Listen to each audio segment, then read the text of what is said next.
Aku ini berhutang pada negara karena dikuliahi 6 tahun di negeri seberang. Misalnya 100 juta Ya. suaranya nambah 1 miliar ya suaranya per 2. tahun dia dapat. Iya gitulah kira-kira. Sehingga kan keren begitu disebut satu. Masa Anang 17. Oh, gitu kan. Iya deh, gue 2024 salaman dulu dah. Yap, teman-teman, akhirnya saya bisa mengundang orang top di Republik ini hari ini, Mas Mardigu. Nggak beneran Mas. Ini aku mau ngomong jujur ya. Sa-omaku semua, sa-kantorku semua ngefans sama yang namanya Mardigu, Bosman. Saya sampai bilang, apa sih istimewanya seorang Mardigu ini? Apa? Gak ono Mas. Soalnya anakku yang namanya Azriel. Izin aku tak copot ya. Ya udah, oh iya deh, copot juga deh Mas. Iya. Ya. Mas, anakku Azriel itu Mas ya. Setiap hari pasti dalam waktunya melihat YouTube-nya sampean. Aku bilang, iya apa sih? Saya jadi kepingin tahu, makanya aku bilang sama tim, undang Mardigu deh, gue mau ngomong. Aku mau diskusi sama dia, apa sih? Ngomong apa Mas? Lah ya. Aku ya gemeter undang Mas Anang. Sampean itu, ya setelah aku pelajarin akhirnya aku nanya juga sama Azriel macam-macam. Semua dikomentarin tentang politik, ekonomi, ya, apapun mau dikomentari. Apa sih yang sampai Mas Mardigu bukan ingin doing itu tuh bagaimana? Ceritanya agak panjang sebenarnya, tapi coba. Ojo atau gak mari-mari kok Mas derang bukoi. Jadi tak coba ringkes gitu ya. Yes. Aku ini berhutang pada negara karena dikuliahi 6 tahun di negeri seberang gitu ya. Kemudian ketika balik tidak bisa bekerja di lembaga tersebut untuk ikatan dinas, malah langsung dipecat lah. Tetapi negara berkontribusi banyak pada keilmuan yang kupunya sebagai wong deso ya.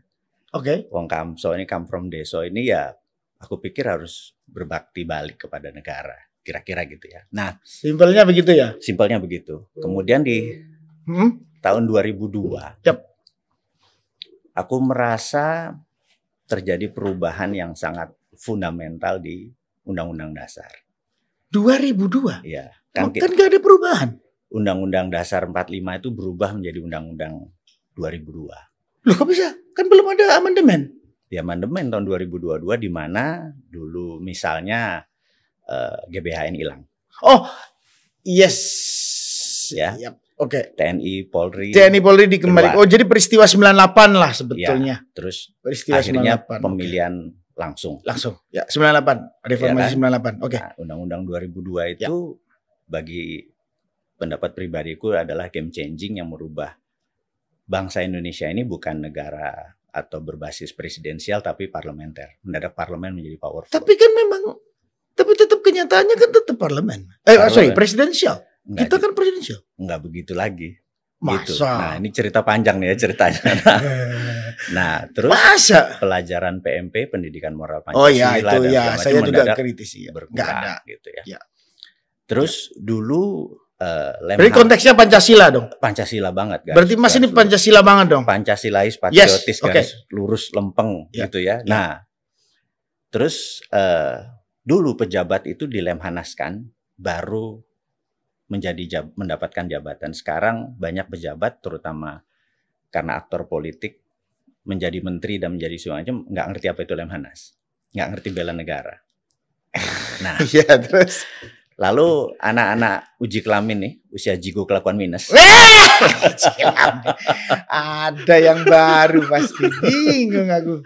Nah, nggak sampai ini mau coba sih ngeluarin kayak gitu kan dulu. Nah, ternyata anak-anak di bawah 40 tahun itu lemah sekali pemahaman patriotisme dan nasionalismenya karena memang pelajaran tentang bernegaranya berkurang jauh. Gitu. Ya dasarnya PMP tersebut ya. Kalau zaman kita kan PMP, pendidikan moral Pancasila. Sebagai kaum kolonial, hal itu memahami sekali. Dan kalau kaum milenial dan zilenial ini nggak tahu itu. Nggak tahu belas. Nah, mereka menganggap apa yang ada saat ini ya itulah bernegara itu gitu ya. Oke. Nah, jadi pegangannya adalah 2002 atau tepatnya setelah reformasi. Yes. Dia pegang after reformasi. Yes. Jadi saya merasa reformasi itu fail menurut saya mendidik kebangsaan.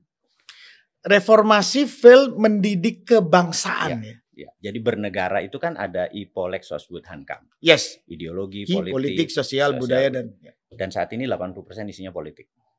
80% pandangan Mas Mardigu adalah politik. Isinya berita, isinya debat, isinya koran, media mainstream, semuanya politik. Tapi kan itu perubahannya tidak serta-merta pikiran masyarakatnya jadi begitu. Tapi kan karena memang serta-merta karena teknologinya. Iya, orang mudah menerima informasi.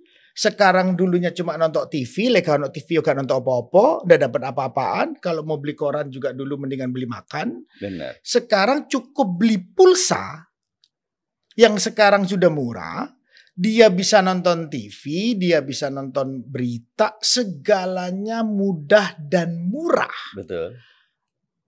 Akhirnya konsumsi politik menjadi dan media murah. Mainstream menjadi tool politik. Menarik. Media mainstream yang dulunya megang kendali dalam ini infrastruktur politik masyarakat, berita media masyarakat dijadikan political tool. Political tool oleh siapa, Mas? Oleh para pemiliknya. Oke. Ya kan ini agak ekstrim, bener nggak kalimatnya? Coba sekarang.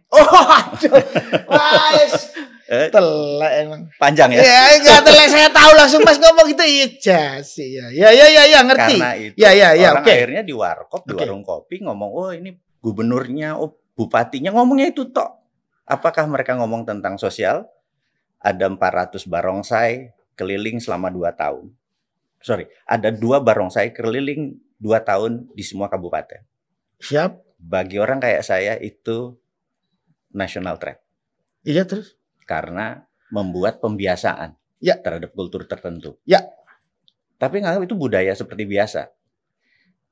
Orang kayak saya kan, wah ini nggak iso cara negara ini gitu kan? Yes. Nah, karena mereka sudah terbiasa, akhirnya semua terlihat seperti biasa. Karena dibikin biasa akhirnya terbiasa. Nah, ini ada yang menarik. Jadi suatu hari ini teman saya sudah tidak menjabat lagi, saya jadi bisa ngomong. Sekarang posisinya terakhir tinggi. Jadi wakil dari BIN-nya Malaysia. Dulu pangkatnya biasa saja. Orang Indonesia? Orang Malaysia. Oh, orang Malaysia. Jadi tahun 2000-an. Jadi suatu hari saya lagi di puncak, saya nonton TV, itu pertama kali Inul goyang ngebor di TV nasional. Saya tahun 2000-an. Tahun 2000-an. Saya begitu ngeliat, saya setepuk jidat. Bener nggak? Ini beda pandangan ya. Kemudian di Malaysia sama tepuk jidat juga. Dia menceritakan 6 tahun yang lalu. Jadi udah mantan dia. Yang saya ngelihat adalah, wah, ini tool yang saya lihat. Malaysia melihatnya sama, ini tool. Jadi di Malaysia langsung rapat. Mereka melihat bahwa Inul tidak boleh terkenal. Karena ada 5 juta warga Malaysia, bukan TKI, bukan TKW, menyukai dangdut. Apa yang terjadi kalau Inul sangat populer di Malaysia, dan produk Indonesia akan membanjiri Malaysia. Jadi Inul tidak boleh terkenal. Dia melakukan operation intelijen. Jadi masuk infiltrate, ya MUI, artis ya waktu itu digiring opini bahwa ini ya tidak, ya seksi, ya begitulah, Mas tahu sekali dunia itu. Nah, begitu dinyatakan oleh MUI ini haram, Malaysia tepuk tangan, saya tepuk jidat Pak.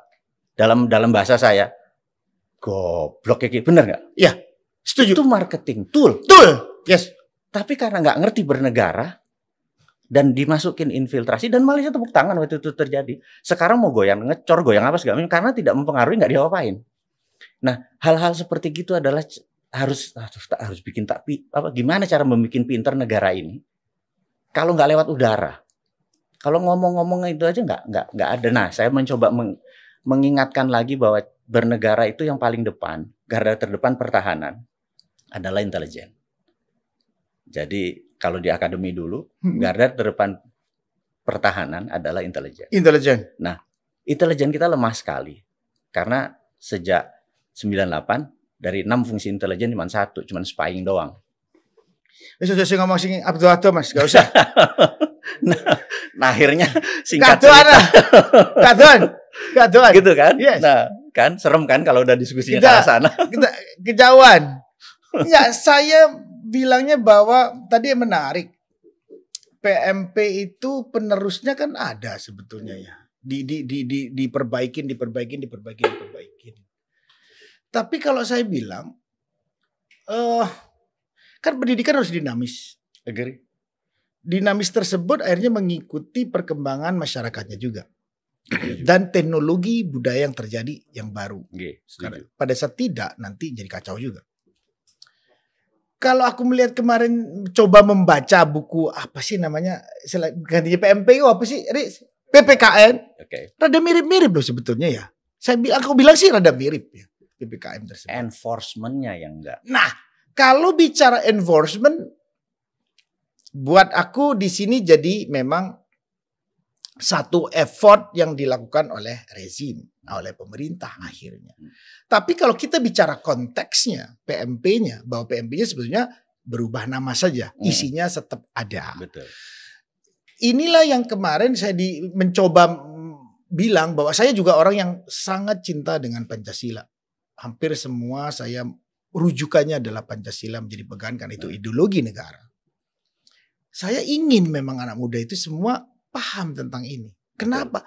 Itulah yang membedakan negara tetangga sama kita. Dan ada orang seluruh dunia kita demokrasi, benar. Tapi kalau just ngomong demokrasi, saya kurang suka. Ya, tapi Indonesia adalah demokrasi Pancasila. Ini nggak boleh dipisah. Betul.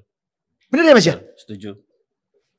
Nah, demokrasi yang saat ini diadopsi adalah demokrasi one man one vote. Saya nggak setuju. Maksudnya satu orang satu suara tuh saya tidak setuju. Yang saya setuju ada pembobotan, namanya electoral vote. Jadi ada pembobotan. Kalau popular vote, one man one vote, saya nggak setuju. Kenapa? Popular vote. Ya, kenapa? Seseorang yang membayar pajak, katakanlah 1 miliar per tahun, suaranya 3 gitu. Jadi pada saat dia melakukan voting, Mas Anang 17 suaranya, oh dia membayar pajak, jelas. Popular vote kalah dengan elektoral. Jadi ada pembobotan. Nah, ngukurnya gampang, siapa yang store pajak aja. Nah, kalau kayak gini negara kita tidak bisa dipengaruhi oleh bayar-bayar tadi politiknya. Kan tapi kan yang menyetor pajak sama jumlah masyarakat yang layak vote, yang sudah umurnya memadai vote, dia sebagai warga negara memang berhak untuk vote karena itu memang di demokrasi. Satu aja nilainya. Kalau mau 15 ya store pajak banyak kan.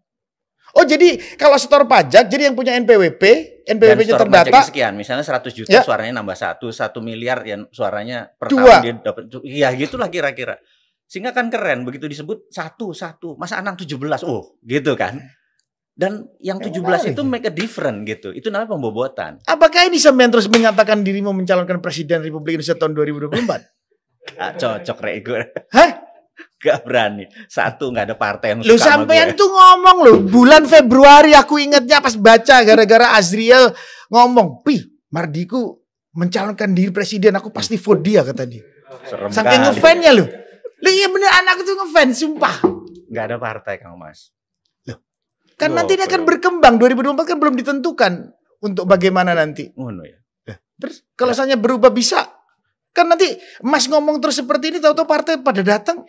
Enggak Mas, jadi gini, niatku ini adalah ingin merubah bahwa old mind yang dulu cara bernegara dengan cara old mind akan diubah dengan cara new mind.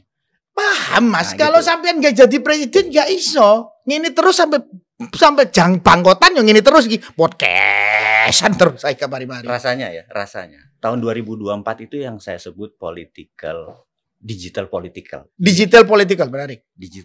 Jadi yang unggul di digital dia make a difference, pembeda. Itu sebuah pembeda. Nah, jadi 3 tahun ini, yang masuk gorong-gorong akan kalah dengan yang masuk ke podcast. Pasti gitu ya. Pasti. Setuju. Karena mereka mengukur yang. Nah, saya pikir adalah saya seorang ideolog. Saya hobinya baca. Jadi 1 bulan 1 buku. Mas Mardigu kenapa kayak begini teman-teman? 1 bulan 1 buku. Masalah Republik ini, waktu aku masuk di parlemen, masalah Republik ini adalah literasi. Masyarakat paling malas kongkon moco buku. Setuju. Nah, Mas Mardiku begini 1 bulan 1 buku. 1 bulan 1 buku. Jadi misalnya ada buku menarik. Judulnya The Winners Takes All, gitu ya. Yes. Pemenang mengambil semua. Mengambil semuanya.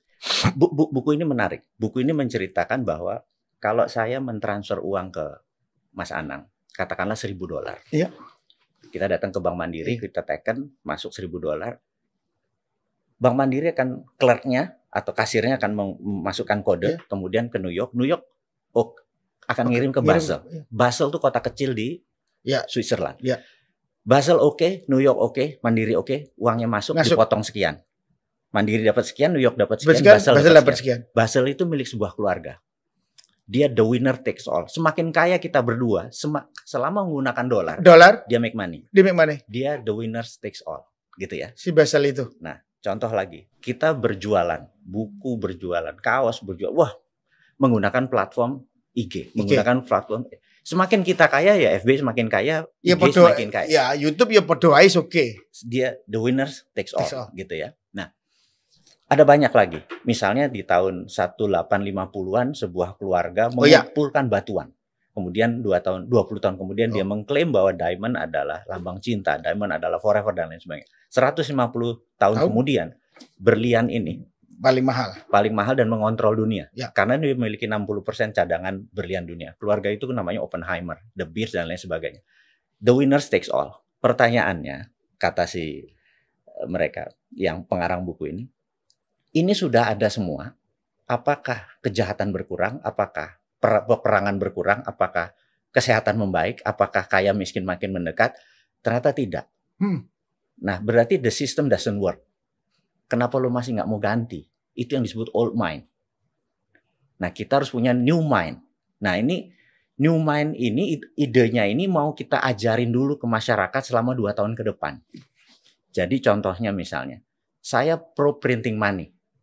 Sementara pejabat yang berkuasa sekarang yang sering mendapat hadiah award dari negara pengutang tersebut menyatakan, ini contoh ini. Gak sebut jenenge. Gak seru, Cak. Jadi dia mengatakan printing money akan menyebabkan inflasi. Yes. Saya bilang, waktu diurai, apa itu inflasi? Inflasi adalah selama jumlah uang beredar sama dengan produksi, maka tidak ada inflasi. Selama jumlah uang beredar sama dengan jumlah produksi, maka tidak ada inflasi. Inflasi terjadi kalau uang beredar lebih banyak dari produksi. Jadi kalau uang tadi di-print untuk sektor produksi, maka harusnya tidak ada inflasi. Karena itu Jerman negara kalah perang. 1918 Jerman rata tanah loh. Tapi 1933 Jerman naklukin Eropa. Hanya 15 tahun. Apakah kira-kira dari surplus doang dia dagang? Orang negara kalah perang kok. Kalau dia nggak printing money, dia nggak bisa cetak itu mesin perang. Oke, terus maksudnya Mas jadi presiden itu apa dong? Oh, posisi. Oh, presiden mana? Ya aku tanya lagi, itu penjelasan tadi itu enggak. Orang Jember males dengernya itu. Intinya adalah itu. Aku pengen semua ide ini diterima dan siapapun nanti menjabat ide ini diterima. Soalnya gini, orang tinggal baca buku, orang tinggal belajar dari orang pintar, menyerap Mas Mardigu orang jadi orang pintar dengan isi kepala yang luar biasa. Kan kadang-kadang failnya apa? Di eksekutor. Oke. Gini deh. Kan banyak orang yang pintar tahu-tahu wah pintar ngomong pada saat disuruh megang sesuatu jegreng. Bisa. Mulai ketok wis. Karena berhubungan dengan pegawai, berhubungan dengan bawahan, berhubungan dengan kepentingan, berhubungan dengan keluarga, berhubungan dengan macam-macam. Good.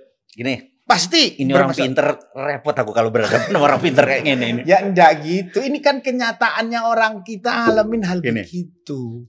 Kang Mas ini meminta jawaban yang cetok, bener nggak? Pasti Mas, seorang Mardigu pasti berhadapan dengan istri, berhadapan dengan kemauan anak, berhadapan dengan kemauan keinginan laki-lakinya, berhadapan dengan kemauan keinginan politiknya, berhadapan dengan kemauan syahwatnya, sehingga sebuah keputusan tidak pure dari tulisan aslinya. Pertanyaannya, Mardigu ngadepin seperti itu gimana? Dengan cita-cita yang tinggi ingin jadi seorang presiden Republik Indonesia tahun 2024. Gini deh. Gimana kalau kita pakai ukuran? Kalau ini tercapai, saya running for presiden. Setuju nggak? Ya, saya setuju. Saya kepingin punya presiden yang hebat. Gini. Saya merasa ekonomi itu terbagi 3. Terbagi 3. Yeah. Jadi saat ini yang namanya sosialis elitis. Sosialis elitis itu mengutamakan BUMN. Saya anti BUMN. Catat dulu ya, catat dulu. Saya anti BUMN yang di bawah kementerian. Loh kenapa? Kalau Temasek atau Kasanah itu bukan kementerian, dia BUMN. Ya terus. Mbak, kenapa pemerintah mau turun ke dalam ranah sektor privat? Ya. Kok nggak boleh? Kenapa? Jadi gini, negara adalah regulator. Ngerti? Regulator oke. BUMN adalah operator. Betul. Jangan digabung. Oke. Nggak fair sama UKM. Nggak fair sama UKM. UKM nggak akan pernah bisa besar. Sekarang mungkin BUMN ini ada untuk turun kan, nggak mungkin ngelibas UKM, pasti ngelibas yang gede-gede iki kan. Sing 800 itu jadi 50. Yang 800 BUMN kakean, semua disikat tumpek parkir punya ya. Makanya BUMN yang 800, sementara UMKM itu ada 67 juta UKM. Dan nggak bisa tumbuh dengan baik kan? Betul. Oke, kita saya setuju ya. itu. 8% sampai sekitar 15 juta baru masuk ke dalam TI. Oke, nggak pertanyaannya bahwa konteksnya Mas Mardigu diskusi tentang BUMN sebagai regulator. Nggak boleh masuk ke private sector. Yes. Itu karena saya heavy on private. Saya bukan heavy on government. Oke, terus? Iya, Mas kan sosial berarti. Private sector. Mas kepingin sosial. Nah, itu naik. Orang luar di luar pemerintah naik. Karena itu 7 presiden itu heavy on government. Heavy on government. Tahu. Kalau kita jadi presiden itu heavy on private. Iya. Apa-apa swasta. Memang ke sana kan? Arahnya. Okay. Memang ke situ kan? Memang Pak Jokowi aku lihat setiap statementnya selalu mendorong. Berani nutup perusahaan-perusahaan BUMN seperti KAI segala macam. Yang rusak-rusak maksudnya? Iya. Itu KAI yang rusak atau orang yang rusak? Rasanya dua-duanya. Loh, gak mungkin Mas. Infrastruktur. Nanti kita sampai sana ya. Nanti kita. Lu gak, aku cuma menggelitik. Saya hanya ingin diskusi dengan Mas mempertanyakan itu karena Mas ngomong itu. Saya cuma ingin memberikan dasar pikirannya. Pertanyaan saya adalah, kenapa negara turun ke private sector untuk sekarang menemani swasta, memberikan, mungkin kan pemerintah juga, pemerintah itu mungkin source juga bagus juga, yang sekarang mau berkompetisi tujuannya, maybe, bahwa dia memberikan pikiran-pikiran baru dalam private sector Indonesia. Oke, good. Tujuannya, understand. Supaya, toh private sector duit, toh government punya, duit rakyat, toh dikembalikan kepada rakyat. Total aset BUMN. Yes. Kira-kira 4.000 triliun. Ya. Oke. Jika itu dikelola swasta, dividennya 4 kali lipat. Kok bisa? Terus kenapa pemerintah nggak bisa? Loh enggak, pemerintah nggak bisa. Oke. Kalau itu diambil hanya untuk mendanai pemerintah dengan macam-macam biayanya mungkin. Tapi kalau secara terlek untuk menghasilkan itu kan kita punya orang pintar kayak menterinya hari ini Erick Thohir pintar. Dia akan memilih orang-orang kayak sekarang jadi dari menteri yang awalnya bukan ngurusin kesehatan jadi ngurusin kesehatan. Mas Budi itu pintar. Setuju. Kan pintar-pintar semua terus. Kalau pinternya saya setuju. Nah, terus? Cuman karena ini dikelolanya oleh sesuatu yang 5 tahunan. Oh, karena ada unsur politikal tersebut. Nggak ada yang dari bawah karir yang kayak gini, itu membuat kebijakan 5 tahun sekali berubah. Berarti diganti-ganti. Berarti masalahnya bukan di situ dong. Nah, itu yang kita harus benerin. Berarti di situ kalau gitu masalahnya adalah ya udah jangan 5 tahunan, apa itu? Bukan, karena ini sektornya swasta. Oke. Jadi di IPO-kan aja semua. Di IPO, BUMN juga IPO. Bukannya BUMN IPO? Sahamnya kecil, nggak bisa kita kendaliin. Gak bisa dikenal, kenapa? Iya. Nah, nanti itu kan dikuasain orang kaya lagi. Nah ini Wong sugi-sugi mana cari ini? Jadi pada saat saya anti pada sosialis elitis. Yes. Yang kedua, ini harus ngomong dulu. Saya anti pada kapitalis elitis. Oke. Oligarki. Ya, itu pasti dibenci. Nggak ada yang suka dengan itu semua. Kita menyukai akar rumput yang namanya bottom up pyramid. Betul. Nah, ekonomi UMKM maunya Mas. Nah, saya mencoba berkontribusi. Mas ingin berkontribusi kepada UMKM. Kita membuat perusahaan pertama equity crowdfunding di Indonesia yang namanya Santara. Yes, saya nggak tahu. Publik kalau mau IPO, yes, itu lari ke bursa efek. Ya. Tapi kalau UKM kapan bisa ke bursa efek Indonesia? Iya betul. Nah, Mas sudah jadi Santara. Dan Santara adalah the biggest equity crowdfunding di Indonesia. Nah, baru ngerti aku pas ngomong itu baru tahu. Ngerti aku. Jadi, aku pernah baca. Kalau kita bisa saat ini baru 250.000 investor baru. Itu investor. Receh ya? Investor receh. Ya. Itu investor. Tapi UMKM yang sudah tergrab masuk. Dari 60 juta UMKM. Baru 6.000. Loh kok bisa Mas? 0,01%. Masih kecil. Nah itulah. Kok bisa? Seorang Mardigu lebih top dari Santaranya dong. Saat ini kita berusaha membangun sekali lagi karena kalau Santara ini adalah sinterklas, malaikat hari ini, keniatannya baik. Orang yang juga meragukan Mardigu dengan pikirannya dan kebaikannya tadi penjelasan buku yang dibaca itu sudah A sampai Z. Masih takut juga. Ada apa Mas dengan Santara tersebut? Santara adalah tidak punya referensinya di dunia ini. Santara tidak ada referensi, berarti hanya satu-satunya model bisnis kayak Santara. Dan OJK gemeteran Pak. Dari 2018 OJK gemeteran. Orang OJK sampean gemeteran bener ya? Mardigu loh yang ngomong loh, bukan saya loh. Sekarang kita darlingnya OJK. Oh gitu. Gara-gara Mas bikin Santara. Akhirnya pertama kan ditolak dulu. Karena melanggar undang-undang bursa. Lalu kok bisa melanggar undang-undang bursa sama OJK? Kan polisi ini OJK iki. Urusan ini ini OJK lah. Kan disemprit OJK kan. Yes. Kasih kartu merah. Tapi akhirnya jadi konco. Nah, saya bilang, nah ini kita merapat terus, kita diskusi. Lama-lama kan ngelundas juga kan. OJK nih. Kan kita kesuwen Mas. Kita mau nolong. Tapi OJK bilang. Orang aku nolong aja kok ruwet ya. Nah OJK bilang. Boleh nggak kalau di negara modern, negara maju. Biasanya ada namanya regulatory sandbox. Jadi sesuatu diikuti dulu aja, nanti baru aturannya dibuat. Dia bilang nggak bisa. Di Indonesia ini harus ada aturan dulu baru dijalankan. Saya bilang, di agama saya yang Islam ini, semuanya halal, kecuali yang Allah haramkan. Sampean ini OJK semuanya haram, kecuali yang dihalalkan oleh OJK. Lo lebih hebat dari Tuhan gua, saya bilang gitu. Pusing Pak OJK-nya dibilang. Ya pasti gitu. Mas. Nah, ya pasti digono OJK ya. Nah, singkat cerita ya akhirnya kita melakukan. Tapi kan dia based on undang-undang. Nah, makanya kan. Kalau undang-undang yang nggak ada pakai regulatory sandbox kan supaya jalan. Ini Indonesia tuh, nah singkat cerita baru dapat izin 9 bulan yang lalu. Oh jadi Santara hari ini adalah crowdfunding paling besar untuk UMKM? Karena izinnya baru 9 bulan. Baru 9 bulan. Jalannya udah 3 tahun. Nah, jalan 3 tahun. Kita mulai. Tapi dapat 6.000 UMKM. UKM baru UMKM. 270 ribuan investor receh. Jadi, nah kita harapkan berapa triliun Mas?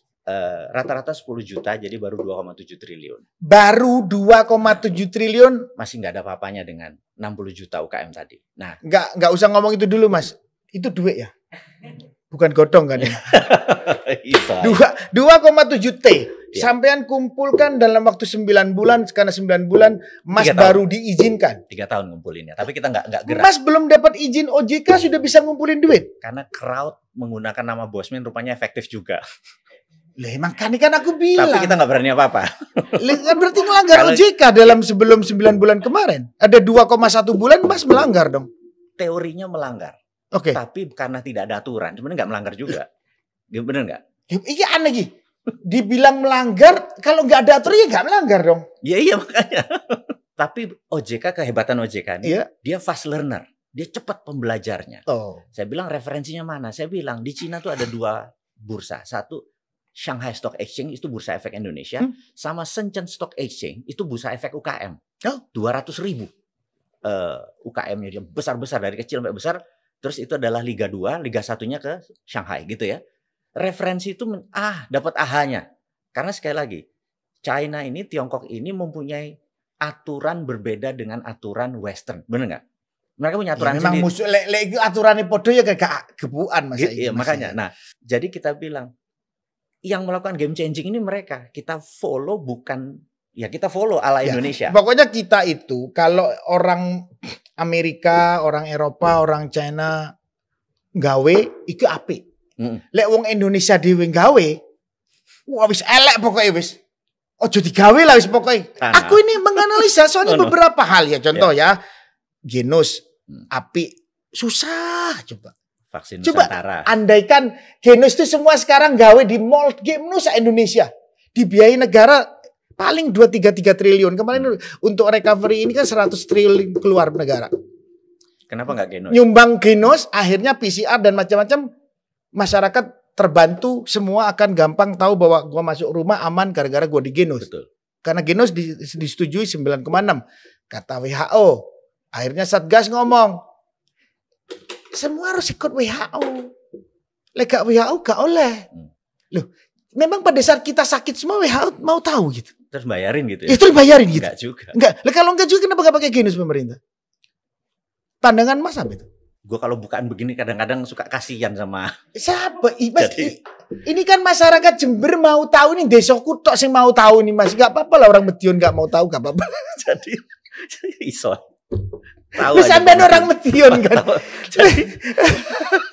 Jadi yang bergerak itu adalah para broker globalis.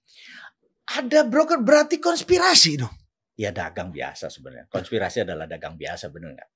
Tapi konspirasi itu berani membayar pegawai pemerintah, berani merubah undang-undang, berani merubah kebijakan, gitu kan? Iya. Itu disebut konspirasi. Iya, sama. Nah, untuk menguntungkan satu pihak. Kan? Iya. Nah, caranya adalah dia udah punya stok ini, stok PCR, stok antigen. Wis kadung wis tuku akeh. Iya, terus ya ntar dulu tunggu gue balik modal. Bentar aku balik modal sih. Iya. Tapi kan kasihan rakyat, Mas.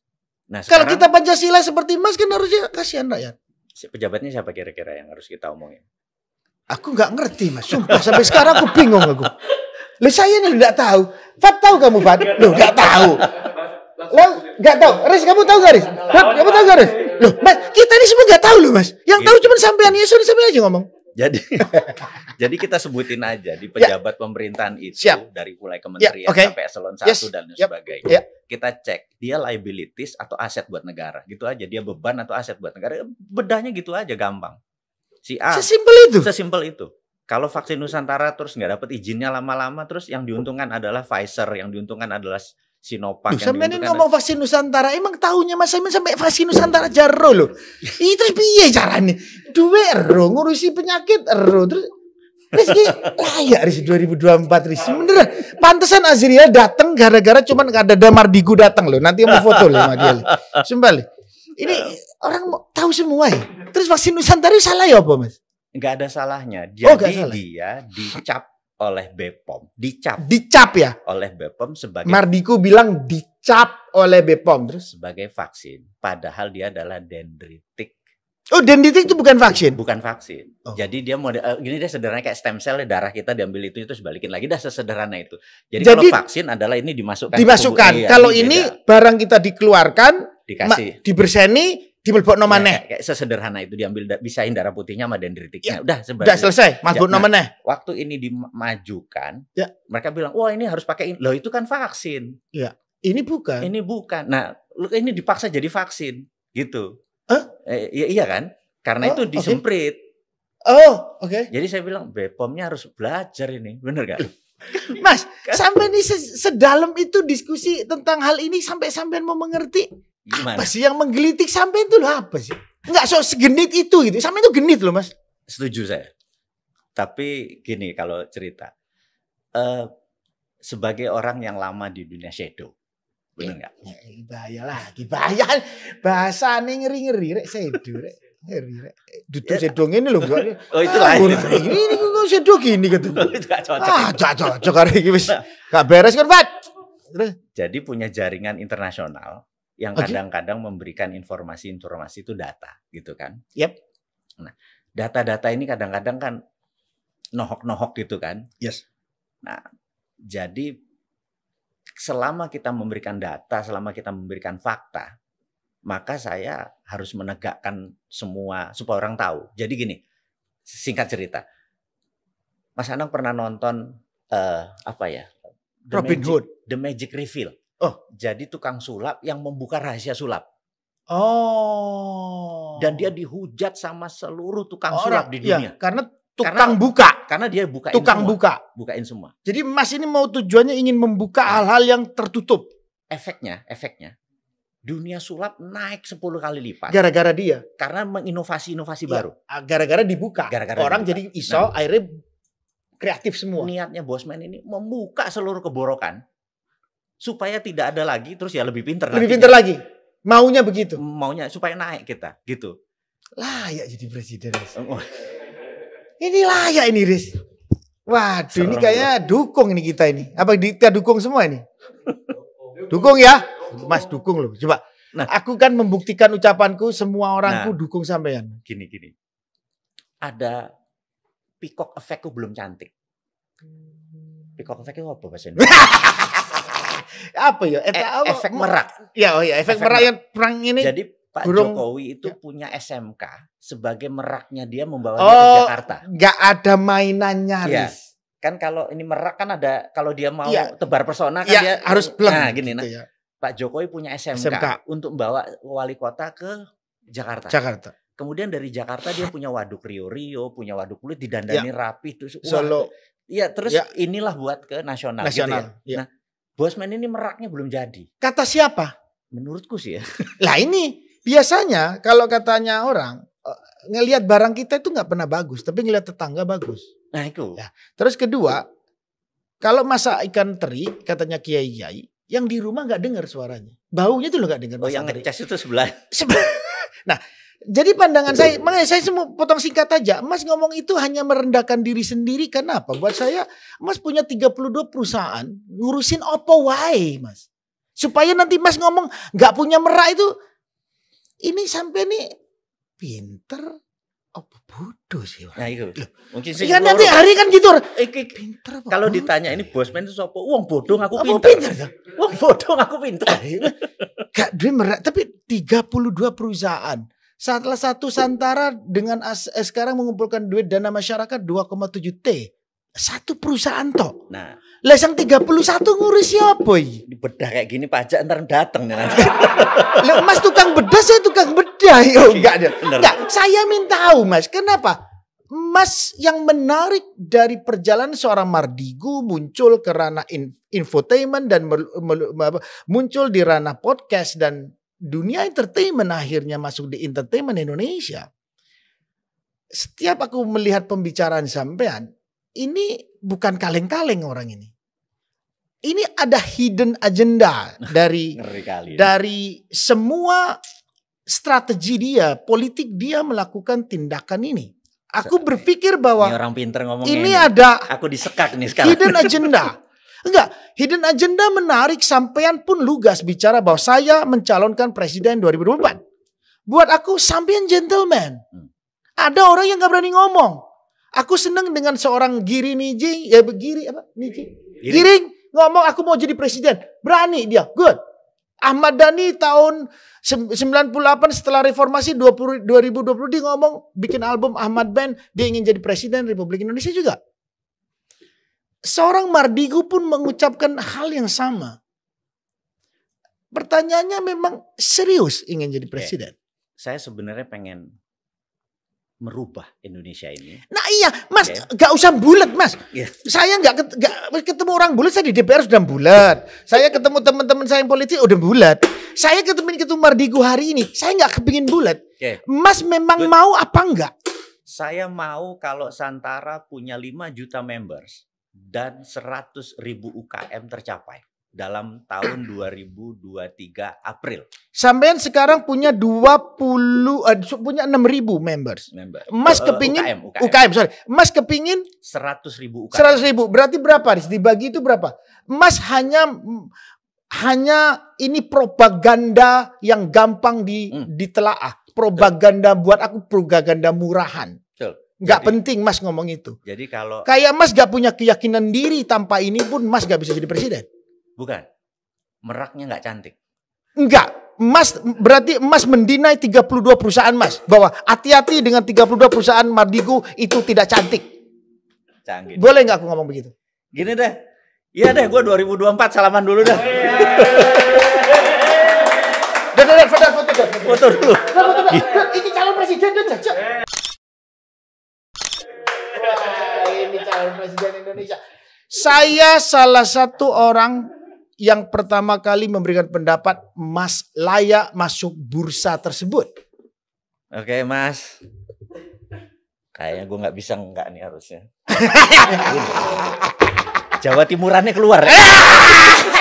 Mas, tapi ada hal yang menarik dari pengamatan saya sehingga saya berkeinginan banget ketemu seorang Mardigu. Mas genit banget dengan segala peristiwa sosial di Indonesia. Mas genit banget dengan politik di Indonesia. Sangat genit. Tapi kenapa lewat untuk tidak membicarakan PP 56 2001? Oke. Apakah tidak bagian isu penting kendaraan sampean masuk ke bursa 2024? Aku tadinya terpikir ini too early. Too early. Too early. Kok bisa? Jadi itu menurutku. Salah buat saya. Ya itu, makanya aku perlu advisor. Oke. Gitu ya. Menurutku apa-apa Oleh yang kerjaan Riz. Oke terus. Jadi toto daharnya. Siap. Ya kita Yap, makan aja siap. ada noto daharnya Siap. piring segala macam. Siap. Kalau toto daharnya nggak rapi. Oke. Ininya nggak rapi. Nah, aku masih too early untuk menyatakan ya. Siap. Kalau notonya sudah notonya. Nah, jadi karena itu aku merasa meraknya belum cantik. Merasa. Oke. Untuk Mas diskusi, untuk Mas bicara dan memberikan pendapat tentang PP 56 2001. Yes. Cuman itu toh. Nah, Oke. ada targetnya. Ya. Ada targetnya. Jadi rencanaku saat ini aku Ya. baru punya 4 juta followers. Oke. Gimana kalau nanti setahun lagi jadi 10 juta, gimana caranya 2 tahun lagi menjadi 15 Mas juta. masih berkutat di situ. Nah, dan terus kita mau lihat responnya. Oke. Iya enggak? Karena kita sekali lagi ada 180 juta mata panah nih nanti nih. Terus knowingness mungkin keterkenalan kita tinggi, tapi likabilitas mungkin belum. Belum. Nah, untuk memilih tuh orang di atas like yang namanya trust. Setuju. Trust itu dia perlu proof. Setuju. Nah, proof ini karena saya nggak punya tool. Kalau saya gubernur. No, salah lagi ini. Seorang Mardigu buat Anang bicara tentang Mardigu tidak punya tool untuk kelihatan meraknya. Itu, nah karena itu pandangan Mas Anang hari ini merubah mindset saya. Salah. Merubah mindset Totally saya. Oh, yes. ternyata nggak perlu. Iya. Ternyata nggak perlu. Nggak. Yang saat ini pun sudah cukup. Yes. Itu yang aku nggak pernah yang mikir. Mas harus yakin. Mas dengan memaksa diri Mas mencari tersebut, pertanyaan jadi timbul bahwa seorang Mardigu tidak pede. I see. Oke, good point. Jadi saya nggak pernah melihat dari sisi itu sampai seorang Mas Anang membicarakan hal ini. Ya, Dan karena saya aku melihat. Saya terima. Dan aku melihat 32 perusahaan. Mas dengan satu perusahaan Nusantara, aku udah baca track record tersebut. Dan aku orang yang juga suka dengan UMKM karena aku ada di kreatif industri. Dan memang Indonesia mau bangkit dibutuhkan kekuatan UMKM yang betul-betul diberikan haknya dan dibela oleh negara. Oke. Itu betul, sangat betul. Karena kita punya 270,20 juta orang, kita punya 17.700 pulau. Betul. Ini adalah kekayaan yang tidak dimiliki negara lain. Nah, ini yang miss dari penggarapan 7 presiden. Ya? Aku setuju. Ini miss bahwa pembentukan UMKM ini belum betul-betul superpower dibangun, padahal ada undang-undangnya, ada macam-macamnya ya. Oke lah, mudah-mudahan dengan 2024 Mas Mardigu benar-benar masuk ke bursa dan bisa, kita mendoakan semua Mas bisa berkompetisi dengan baik. Pertanyaan saya hari ini sampai hari ini bisa dijawab bahwa Mas Mardigu, saya cuma bilang jangan tidak pede. Oke. Bahwa Mas Mardigu dengan 32 perusahaan, dengan performa seperti ini, dengan pikiran-pikiran tersebut, Mas sudah sesuatu yang sangat berharga di bidang politik Indonesia. Dibutuhkan orang-orang seperti sampean untuk nggak perlu lagi Mas, tidak butuh lagi kendaraan lain. Kendaraan seorang Mardigu adalah kepedean dengan kepintaran. Bukan kesombongan itu ya? Boleh sombong kalau pintar Mas. Setuju. Loh wis bodoh sombongnya piye carane iki. Loh ya enggak apa-apa. Okay. Orang pintar kok, memang dia bisa jawab.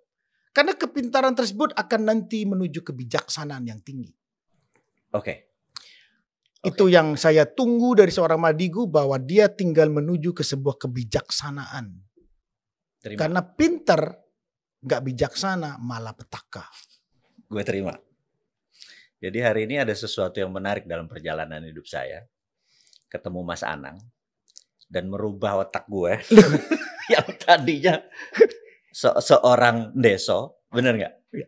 Kita hanya mencoba menjadi ideolog dulu untuk ada nggak orang yang menyukai ide kita, menyukai konsep kita gitu, ada nggak gitu? Dan saya bilang saya satu-satunya orang hari ini yang menyatakan bahwa saya mengikuti perjalanan Mardigu waktu muncul pertama kali dengan Helmi Yahya. Saya lihat saya masih belum terlirik untuk bicara tentang seorang Mardigu. Asik. Tapi pas kemarin berapa ini, loh kok sampai kayak begini nih orang ya? Saya mau ketemu. Asik. Oke. Tapi ternyata kok ada nggak kepedeannya. Lu salah lagi saya ngundang berarti dong. Ini yang kenapa saya jadi, karena saya anggota masyarakat biasa yang menginginkan republik ini benar-benar superpower. Karena kita sudah superpower budaya dan itu diakuin. Indonesia adalah superpower budaya karena punya 1.400 suku bangsa. Asimilasi budayanya adalah asimilasi tertinggi di dunia. Betul. Otak lu mikir Kang Mas. Itu tidak ada di negara manapun. Oke. Yang jadi masalah bahwa asimilasi budaya adalah Indonesia terkaya di dunia. Tapi bicara tentang industri budayanya. Jauh. Kenapa? Ini butuh seorang Mardigu untuk masuk dan ikut memikirkan. Karena PP 56 tentang royalti itu bagian pemajuan kebudayaan Indonesia. Seniman yang ngarang lagu, lagunya dipakai orang cari duit, yang make dapat duit, penciptanya ngaplo loro yosu uripe teko sumbangan. Loh, seniman ini soge kabeh, Mas. Harusnya. Kalau dikasih, ini haknya, bukan dikasih-kasih ya. Seniman Indonesia dari guru saya dari dulu bicara, mau Iwan Fals, kayak mau Hari Rusli almarhum, seniman bukan peminta-minta. Dan itu dibuktikan. Harus dilindungi oleh undang-undang. Sudah ada dong 28 tentang hak cipta. Lahirlah PP 56. Tapi masih bingung masyarakat menerima. Masih dipertanyakan padahal penarikan tentang royalti mulai tahun 86 sampai 92 ada Yayasan Karya Cipta Indonesia oleh Chandra Darusman. Itu mafhum. Oke. Tapi ada sebuah perusahaan multinasional kemarin. Loh, pakai lagu harus bayar ya? Aku langsung tepok jidat. Dedar. Wow. Baru tahu dia. Kok bisa ya? Lah terus seniman sing ini terus dianggap apa mulai kemarin? Ya harus tangan besi kalau kayak gini. Nah, saya sebagai rakyat biasa terus terang dengan bertemu dengan pemikir seorang Mas Mardigu dan sudah memberikan keberanian menjadi masyarakat yang unggul untuk menyatakan diri masuk dalam kancah politik 2024. Berani gua. Saya orang yang siap mendukung. Siap. Teman-teman saya pasti mau mendukung. Ini harus tangan besi Kang Mas. Kalau urusan yang urusan itu tangan besi.